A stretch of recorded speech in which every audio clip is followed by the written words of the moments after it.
I definitely think education is key. Sherry, can I start with you as well? Because you've been sharing your lived experience across different settings and stakeholders as well. Uh, but if you want to have a lens on early intervention, and if you can narrate your story with an idea that where were the opportunities for early intervention in that cycle of abuse? Yeah. So just a quick, I guess, little Please. backgrounds about me. So we were having a conversation not too long ago, and it came to me that I have had some form of family and domestic violence in my life for the last 37 years. I'm 42. So almost my whole life has had some form of family and domestic violence. And I'm going to be at retirement age before I am even at the same amount of time of being free from family and domestic violence. So my story of family and domestic violence started when, I was a young girl at the age of 5 where I had witnessed my mum being in an abusive relationship. Not my father. He always makes me say that it wasn't my father.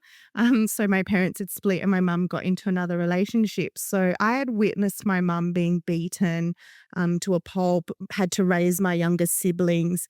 And I I guess for myself, I knew that that relationship wasn't right. But yet at the age of 16, I got into my own abusive relationship. So I continued the cycle. So with, I guess, the early intervention for me, even though I knew the relationship of abuse was wrong, I still only had that, I guess, context and that example to go off. So I continued that cycle, but that's me. But I think for early prevention, moving now, I definitely think education is key for the next generation of children, as we've heard already this morning. Trying to get something into schools, trying to educate the young ones, starting from pre-primary. So I was a pre-primary teacher, and we had, your 5 safe people, and talking about private parts and talking about if somebody hurts you, who you can talk to. But then it's all education, and with education, then we can help with the prevention. Because without education, how do we know what we're preventing?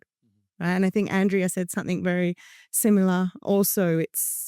We need to be educated so we know Mhm. what to look out for, what to talk about. Thank you.